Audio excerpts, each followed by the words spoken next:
రాష్ట్రంలోని బడుగు బలహీన వర్గాలకు అధిక ప్రాధాన్యత ఇచ్చిన సీఎం జగన్ కు మరోసారి పట్టం కట్టేందుకు ప్రజలు సిద్ధంగా ఉన్నారని అన్నారు వైఎస్ఆర్సీపీ నేతలు.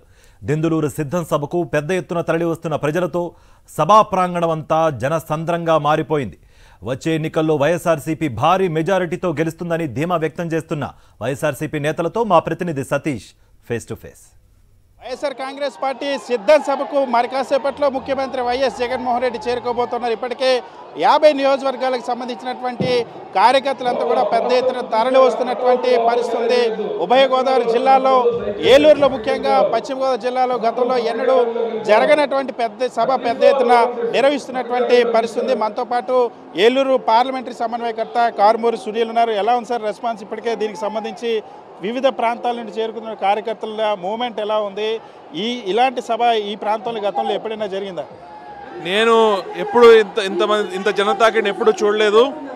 అందరు తల్లి వస్తారు. ఇంకా బస్సులు పార్కింగ్ లాట్లలో ఉన్నాయి, ఇంకా రావాలి. ఇంకొక అరగంట 45 నిమిషాలు అయితే ఇంకా అసలు ఇక్కడ జన సముద్రంగా మారబోతుంది. అసలు ఇంకా నా భూతో నా భవిష్యత్ లాగా జరగబోతుంది ఈరోజు ఈ ప్రోగ్రాం. ఏ కార్యకర్త అయితే జగనన్న కోసం నడువు బిగించి ముందుకు వచ్చి పనిచేశాడో ఆ కార్యకర్త ఈరోజు గర్వంగా కాళ్ళు రెత్తుకుని జగనన్న గారు చేసింది ప్రతి గడప గడప తిరిగి చెప్పగలుగుతున్నాడు. ఈరోజు కార్యకర్తలే మా బలం, కార్యకర్తల వల్లే పార్టీ ఉంది, కార్యకర్తలు పార్టీకి పునాదులు లాంటి వారు. ఈరోజు ఆ కార్యకర్తలందరినీ ఉద్దేశించి జగన్మోహన్ రెడ్డి గారు ఏదైతే దిశానిర్దేశం చేస్తారో దానికోసం అందరూ ఎదురు చూస్తున్నారు. అన్ని వర్గాలకి ఆపర్చునిటీ ఇస్తున్నారు. అలానే నరసాపురం పార్లమెంట్ ఉమాబాలా గారికి ఇవ్వడం చాలా ఆనందంగా ఉంది.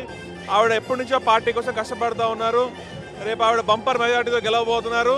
నరసాపురానికి సంబంధించి లోక్సభ సమన్వయకర్తగా నియమితులైనటువంటి ఉమాబాలు ఉన్నారు. ఆమెతో మాట్లాడే ప్రయత్నం చేద్దాం. ఒక సామాన్యమైనటువంటి మహిళ అయినటువంటి మీరు ఇవాళ సమన్వయకర్తగా నియమించారు.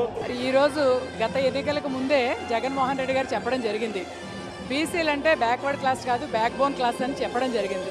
దానికి నిదర్శనం ఈరోజు నన్ను నరసాపురం పార్లమెంటుకి సమన్వయకర్తగా నియమించడం. ముందుగా జగన్మోహన్ రెడ్డి గారికి నా హృదయపూర్వక ధన్యవాదాలు తెలియజేసుకుంటున్నాం. ఈ రోజున ప్రతి మహిళ కూడా సంక్షేమ పథకాలు కానీ ఇలాగే మరి అధికారాన్ని సమన్వయకర్తగా నియమించడంలో ఒక సామాన్య కార్యకర్త నుంచి ఎంతో కాలంగా ఆయన్ని పార్టీని నమ్ముకున్న వ్యక్తులకి మరి ఆయన దగ్గర మేలు జరుగుతుంది అనడానికి నిదర్శనంగా నా యొక్క అపాయింట్మెంట్నే చెప్పుకోవచ్చు. ప్రత్యేకంగా నరసాపురం అంటే రఘురామకృష్ణరాజు అక్కడ టీడీపీ జనసేన నుండి పోటీ చేస్తామని ఆయన ప్రకటించుకున్నారు. సో రఘురామకృష్ణరాజుని ఢీ కొట్టడానికి సిద్ధంగా ఉన్నారా? ఒక సామాన్య మహిళ, మీరు అయితే విద్యావంతురాలు అయినప్పటికీ కూడా సామాన్య కుటుంబం నుండి వచ్చినటువంటి మహిళ ఢీ కొట్టడానికి సిద్ధంగానే ఉన్నారా? రఘురామకృష్ణరాజుని ఎలా ఫేస్ చేస్తారు? అంటే ఈరోజు అభ్యర్థి రఘురామకృష్ణరాజు అయినప్పటికీ వేరే ఎవరైనప్పటికీ కూడా మరి పశ్చిమ గోదావరి జిల్లాలో అక్కడే పుట్టి పెరిగిన వ్యక్తిగా మా తండ్రి గారు కూడా ఒక ప్రముఖ న్యాయవాది, బీసీ నాయకుడిగా, సెటిబల్ సంఘాల నాయకుడిగా పేరు పొంది ఉన్న వ్యక్తిగా మరి మాకు అందరితోనూ కూడా జిల్లాలో మంచి పరిచయాలు ఉన్నాయి. ఆయన కుమార్తెగా నాకు గుర్తింపు ఉంది.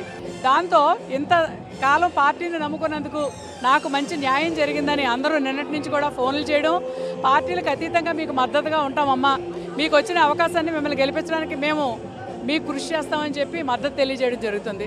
కాబట్టి అవతల వ్యక్తి ఎవరైనప్పటికీ కూడా ఈ జిల్లాలో అధిక శాతం ఉన్నటువంటి గౌడ సెటిబల్ సామాజిక వర్గానికి కేటాయించిన ఈ అవకాశాన్ని దక్కించుకొని జగన్మోహన్ రెడ్డి గారికి కానుకను ఇవ్వాలని చెప్పి అందరూ కోరుకుంటున్నారు.